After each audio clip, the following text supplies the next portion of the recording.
Decision নিতে আপনি চিন্তা করেন যে আমি ডিসিশন নেবো, এই ডিসিশনটা ঠিক হচ্ছে কি ভুল হচ্ছে, বারবার এটা কেন আসে? এটা টাকার জন্য আসতে পারে যে ব্যাংকে রাখবো না পোস্ট অফিসে রাখবো, আপনার কর্মে আসতে পারে এই কর্ম করব কি না করব। ডিসিশন কে নেয়?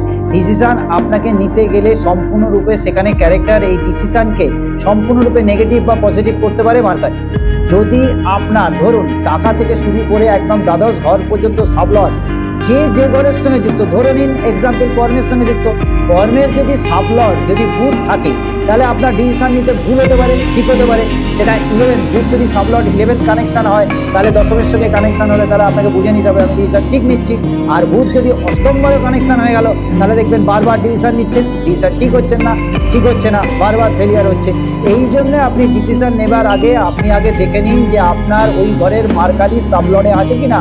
সেই সাবলট যদি 11 কানেকশন হয় তাহলে ওকে, আর যদি 8, 12 হয় আপনি তো জানেন না, তাহলে কৃষ্ণমূর্তি পদ্ধতি মাধ্যম দিয়ে আপনাকে ওই সাবলটের পজিশন কি আছে, সেটা টাকার ঘর হতে পারে, কর্মের ঘর হতে পারে, বিয়ের ঘর হতে পারে, প্রেমের ঘর হতে পারে, সন্তানের ঘর হতে পারে, এটা আপনাকে জেনে নিতে হবে। এই জিনিসগুলো আপনি জেনে নিন ডিসিশন নিতে কেন ভুল হয়। তাই যদি আপনারা জানতে চান তাহলে আমার একটা নাম্বার যাচ্ছে, এই নাম্বারে কল করবেন আর কমেন্ট করবেন, আমি জানি।